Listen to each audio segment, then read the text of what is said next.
السلام علیکم درنو زده کوونکو ستړي مه شئ په دې هیله چې راته روغ جوړ او خوشحاله وئ. مصطفی حقمل ستاسو د پښتو ښوونکی له تاسو سره دی په دې هیله چې خپل کتابونه، کتابچې، قلمونه، پنسلونه او ټول درسي مواد له ځان سره تیار ولرئ او دې ته چمتو اوسئ چې نوی درس شروع کړو خو له هغې مخکې باید پوښتنې هم راته ځواب کړئ. سمه ده؟ آفرین. ښه درنو زده کوونکو، زموږ تاسو نننی لوست چې دی هغه جرګه دی. د جرګې لوست نه مخکې موږ چې لوست لوستی و هغه څه و؟ آفرین، د لویانو خبرې وې. د لویانو خبرې یعنې کومې خبرې؟ د لویانو خبرې یعنې د مشرانو خبرې. د لویانو خبرې یعنې کومې خبرې؟ د لویانو خبرې د عالمانو، پوهانو، پیغمبرانو ویناوې. دغه ویناوې د کومه شوې وې؟ آیا د ټولو به د لویانو خبرې څه راته وایم هغه لویان څه وایي ټولو خبرې به منو؟ منئ یې؟ آفرین، بلکل نه، بلکل نه. یعنې هغه خبرې چې هغوی د خپل ژوند د تجربو څخه زده کړې وي موږ ته یې کړي وي. هغوی چې د خپل علم څخه یې یو شی زده کړي وي موږ ته یې کړي وي. هغه خبرې د لویانو خبرې دي. صحیح ده؟ داسې خو نه ده چې یو څوک د مثال ډېر لوی قد، لوړ قد ولري، لوی سړی دی، هغوی ته به بیا د لویانو خبرې وایي. نه، اصلا معنویت مهم دی، معنویت مهم دی. سمه ده؟ آفرین. وایي لکه مثلا د اصل تمه مه کړه هره ونه تور لونګ نیولی نه شي. ګورئ په شعر کې موږ ته یو ډول یو نیک پیغام راکوي. داسې څه راکوي چې یو چا په ژوند کې له تجربو څخه یو شی زده کړي وي موږ ته یې ویلي وي. که نه موږ بیا هغه څنګه کوو؟ په خپل ژوند کې عملي کوو. پوه شوئ په؟ آفرین. ښه، نن زموږ تاسو درس دی جرګه. چې دی؟ جرګه دی. جرګه، د جرګې د نوم په اورېدلو سره څه فکر کوئ؟ آفرین. د جرګې د نوم په اورېدلو سره څه فکر کوئ؟ راته ووایئ. جرګه، مرکه، غونډه. صحیح ده. جرګه څه رقم لیکل کېږي ګورئ؟ ډېر فکر ویې لیکلو ته ګورئ. جیم جمع ر جمع گاف جمع گردک مساوي دی. چی شته؟ مساوي دی جرګې ته. ګورئ، جرګه وایي زه وایم چې مساوي دی جرګې ته. جرګه په جرګې واحده. ګورئ، مغیره حالت دی. که هغه نومونه چې په آ خلاص وي، دا ګردکه باندې مثال جرګه شو که نه؟ جرګه شو. مثال درته وایم چې مڼه شو. مثال درته وایم آلوچه شو. مثال درته وایم خربوزه شو. خو ډېر نامونه که نه، لکه مثال جرګه، مڼه، آلوچه، خربوزه، خوږه، ترخه، پستان، که نه در څنګه دی؟ دا ټول په آ خلاصېږي. د مغیره حالت لپاره ای ورکوو. ګوره، جرګه په جرګې واوښتو. جرګه، جرګه، جرګه مساوي دی جرګې ته. مڼه مې وخوړه، مڼې ډېره مزه وکړه. دا په اوږده یا باندې څنګه دی؟ جمع کېږي. ګورئ، مڼې ډېره مزه وکړه. چې مڼه مې وخوړه ډېره مزه یې وکړه. آلوچه، آلوچه تروه وه که نه؟ آلوچې اوبه درلودې. ګورئ، آلوچې اوبه درلودې. مثال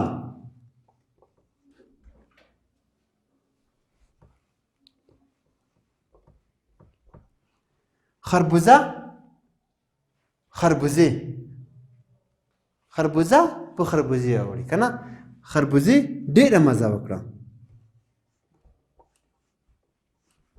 هندوانه په هندوانې.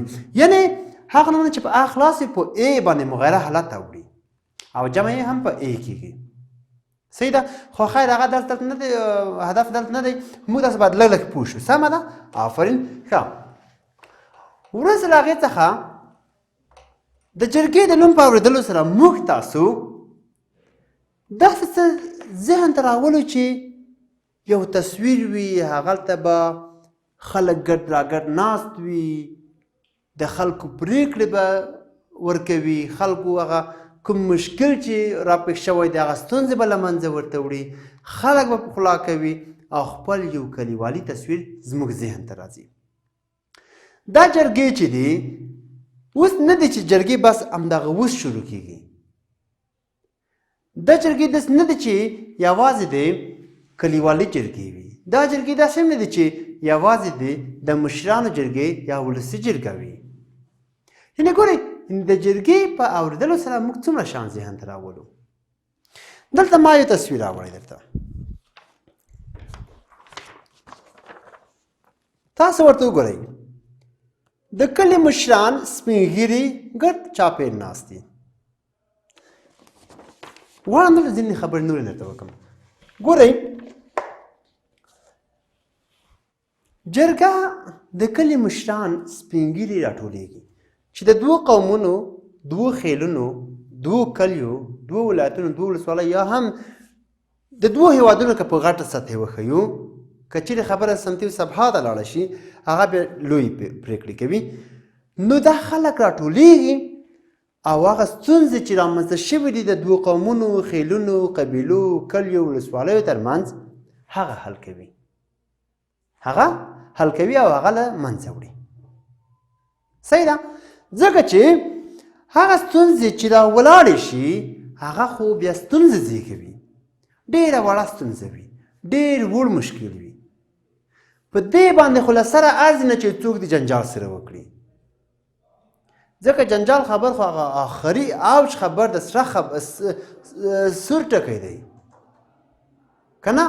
یعنې د هغه خبر خو ضرور نه ده، خو هغه خبرې چې په دې نه ارزي که نه چې مشکل را پېښ کړي، خو مګم دوی بیا ځین کې هغه مشکل زېږوي، کرا ډېر لوی مشکل شي، بیا هغه د جرګو په واسطه له منځه وړي.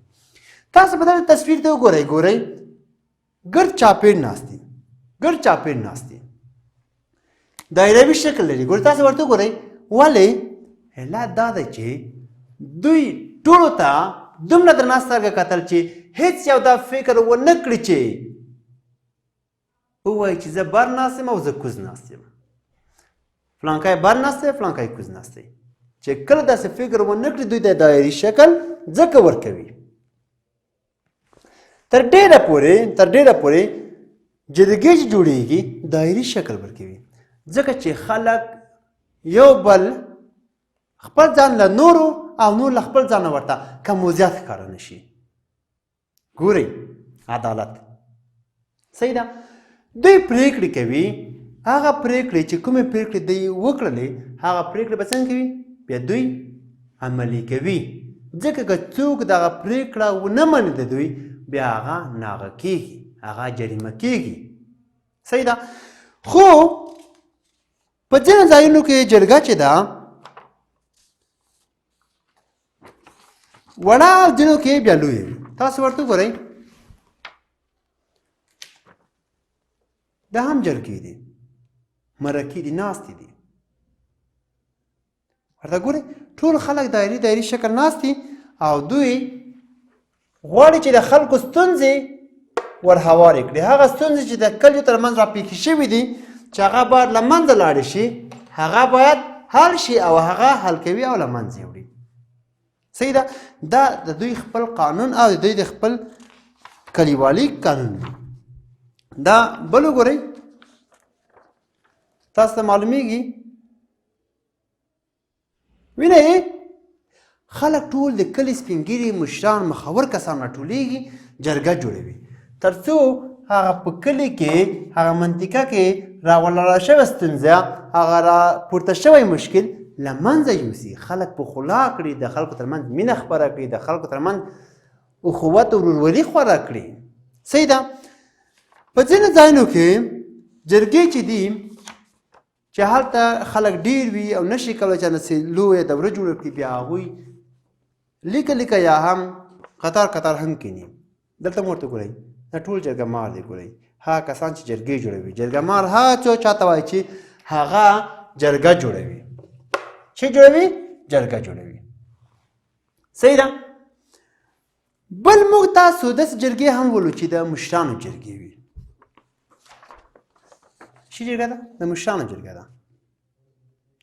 دی نوې پرمختللې بڼه ده. ګورئ په مخکې دا شی نه و. په مخکې دا جرګې نه وي. په مخکې یوازې کلیوالي جرګې وي. هغه جرګې چې د کلیوالو سیمو ترمنځ د کلیوالو خلکو ترمنځ رامنځته شوې وي هغه جرګې وي.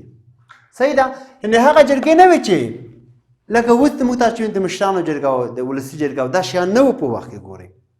ګورئ په لومړیو کې د آریایانو په وخت کې دوې لویې جرګې شوې وې چې یوه سمتي او بله هم سبها جرګه وه. سمتي او سبها هغه جرګې وې چې دوی سمتي وړوي جرګې ته وایي چې د دوو کلیو ترمنځ د دوو کسانو ترمنځ د دوو قبیلو ترمنځ د دوو خیلونو ترمنځ مشکل حل کړي. صحیح ده؟ بله یې لویه جرګه وه چې د مملکت په سطحه باندې راولاړه شوې ستونزه له منځه یوسي. سمتي او سبها. ګورئ موږ تاسو که چیرې خپل تاریخ ته وګورو زموږ تاسو د تاریخ ډېر مخور کسان هم د جرګو له لارې ټاکل شوي، پاچا شوي، مشران شوي او موږ تاسو هغوی ته څنګه کوو؟ هغه منلي ورسره. اوس ګوره میرویس نیکه د جرګې له لارې که نه؟ احمدشاه بابا د جرګې له لارې، نور مشران د جرګې له لارې. ګوره د غازي امان الله خان په وخت کې څو لویې جرګې جوړې شوې؟ 4 جرګې جوړې شوې چې هغه د خپل هیواد یا د خپل کوم مشکل چې په وخت کې د مشکل له منځه وړلو لپاره یا د ښه پرمختګ لپاره هغه جرګې جوړې شولې، خلک یې راوبلل. صحیح ده؟ آفرین. ښه زده کوونکو زموږ تاسو درس چې دی د جرګو درس و. په دې باندې پوه شو چې جرګه څه ته وایي، څه ډول ستونزې له منځه وړي، ولې جوړېږي، د دوی پرېکړه څنګه وي. ګورئ دوی پرېکړې ځینې لږ سختې پرېکړې وي که نه؟ لږ سختې پرېکړې وي. لکه یو نفر قتل وکړي په بدل کې ورته خور ورکړي، لور ورکړي. دغه نفر دې نفر د خور و لور بیا څنګه دی په اور کې واچوله، ژوند ټول ورته تریخ کړو. ګورئ خو بیا دوی د ځان سره یو دلیل دا لري چې سړی و چې د یوې نجلۍ د ژوند په بدل کې موږ د څو کسانو، د څو فامیلونو، د څو خیلونو، قبیلو ژوند مو وژغوره. دوی داسې پرېکړه کوي. دوی دواړه خوا راټولوي، د یې خوا نه هم واک اخلي، د دې خوا نه هم واک اخلي. کله چې واک واخیستلو نو دوی بیا څنګه کوي؟ هغو ته یوه جریمه یږدي. که چېرې دوی خبرې ونه منل نو هغه په ټاکلې جریمه ورکوي، یعنې جریمه کېږي. صحیح ده؟ نو هغوی بیا همیشه حتما د چا پرېکړې مني؟ د جرګې پرېکړې به مني. ښه زده کوونکو زموږ تاسو درس نن دومره و. سمه ده؟ تر بیا پورې مو په خدای سپارم. خو له هغې نه مخکې تاسو په خپل کور کې دغه د جرګې درس ښه صحیح ووایئ، تلفظ ته یې وګورئ، کرار یې ووایئ، له ځان سره 3 وارې تکرار کړئ. بیا به چې ما کله تاسو ته ولوستلو تاسو پوه شئ چې زه څه ډول تلفظ کوم. سمه ده؟ او تاسو زما تلفظ وګورئ، واورئ او بیا به له خیره سره مخ ته ځو. تر بیا هم په خدای سپارم. ښې چارې.